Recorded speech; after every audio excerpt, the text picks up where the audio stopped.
Yo, I got nothing but love for Pastor Bryant. Shout out to Jamal Bryant. Shout out to Von Alvarez.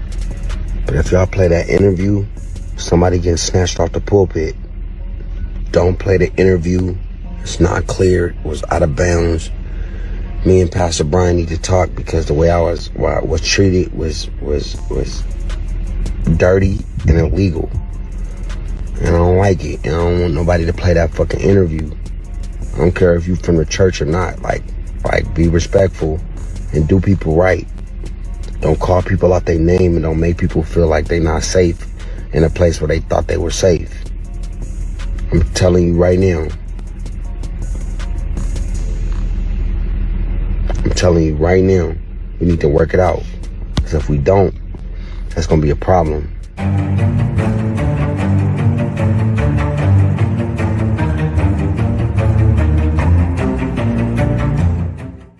Hey everyone, and welcome back to the Life Scope channel. On your way in, be sure to like, share, definitely subscribe and support the channel. It's appreciated as always. So it looks like Ray J is back in the public eye yet again, but this time it's for threatening Pastor Jamal Bryant.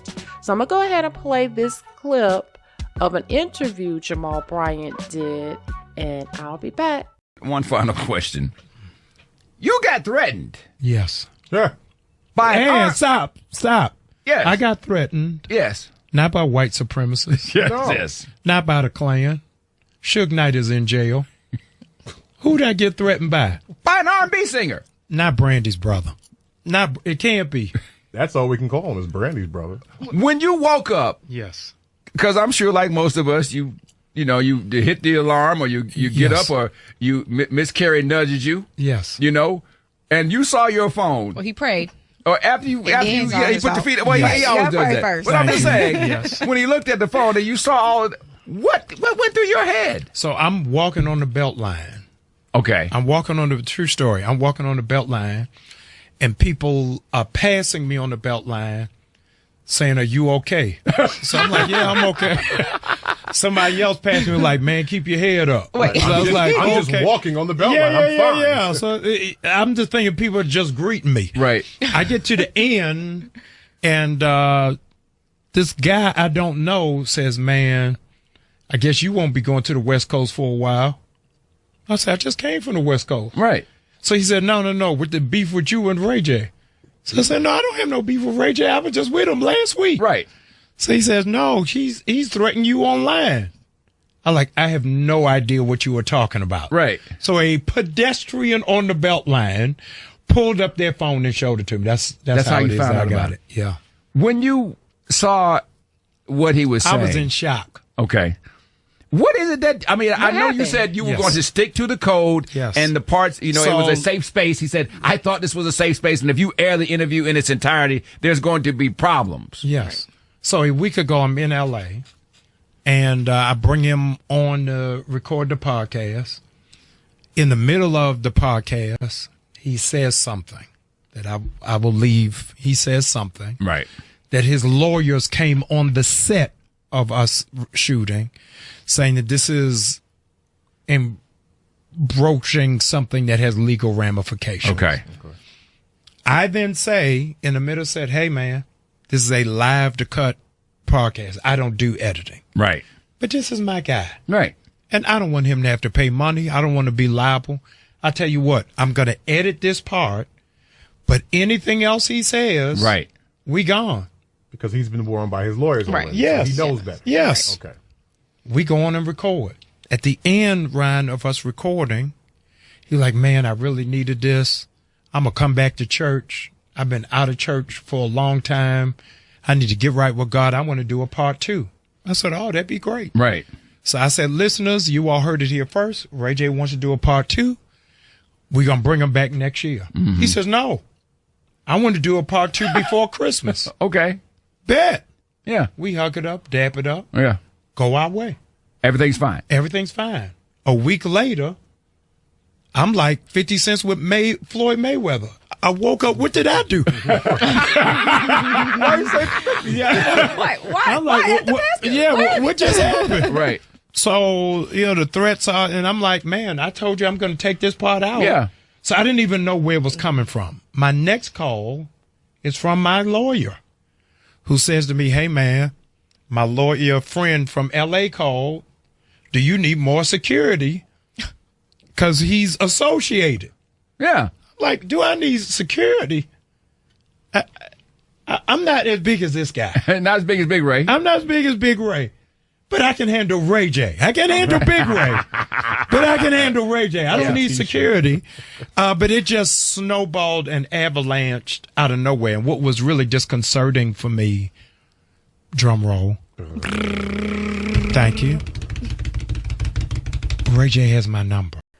So, as you heard from the intro video, Ray J seemingly had an issue with Pastor Jamal Bryant, and he wasn't shy to air it out, all the way to saying that if that interview wasn't taken down, he would snatch somebody off the pulpit. Now, after he made this statement days ago, he ended up apologizing. Look, first off, I want to apologize to Jamal Bryant.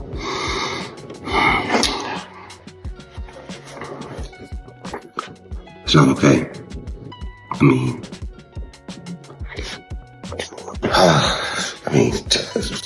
speaking that kind of language to a pastor is unbelievable.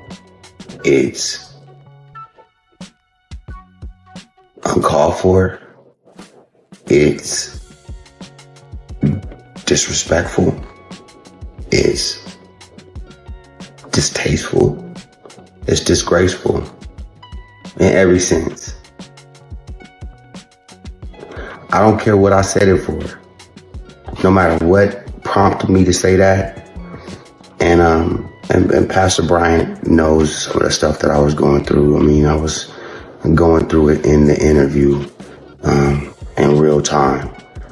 But to show my frustration like that is not cool. Saying I'm gonna snatch somebody off the pulpit and they a pastor is being blasphemy or on that same level, whatever that means.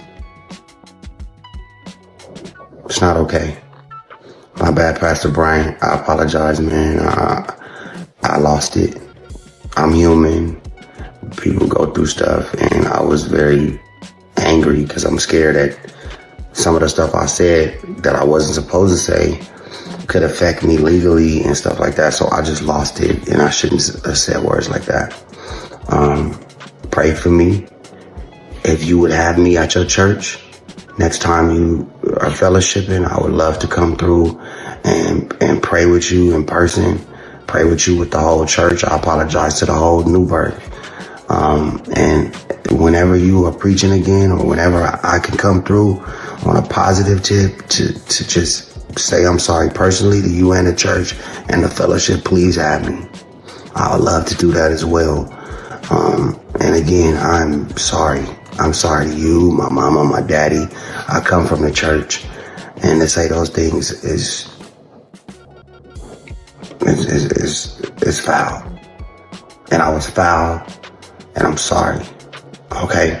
I'd love to see you soon, and we pray together about it, and hopefully you can knock off some of this negative energy around me and around my soul, man, and we can start fresh. So I know I talk about Ray J, and people tend to joke on him or make him the butt of a joke, but overall, I do hope that he is trying to get the help that he needs. It seems like he has been crashing out a lot lately, and we don't know if that is a result of what the industry may or may not have done to him. I mean, he has been in the industry for a long time, since he was a child himself, so he has seen a lot. And once you're in the industry like that, in my opinion, I feel like it grows you up so fast. So Ray J has probably lived many lives while he was in the public spotlight, having to deal with a lot of things that he may have done himself or may have seen others do. So that's a lot to wrestle with. You know, your inner spirit can only take so much, especially Ray J and Brandy. They grew up in church, like I'm sure maybe most of us have. Grew up in church when we were little kids, and then you kind of tend to stray away. That doesn't necessarily mean that you have to be religious to an extent or anything like that.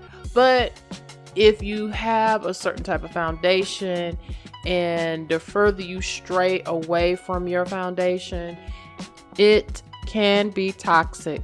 So let me know what you think. Do you think Ray J is just putting on a show and he's doing this to get attention off of everything that has been going on with him lately?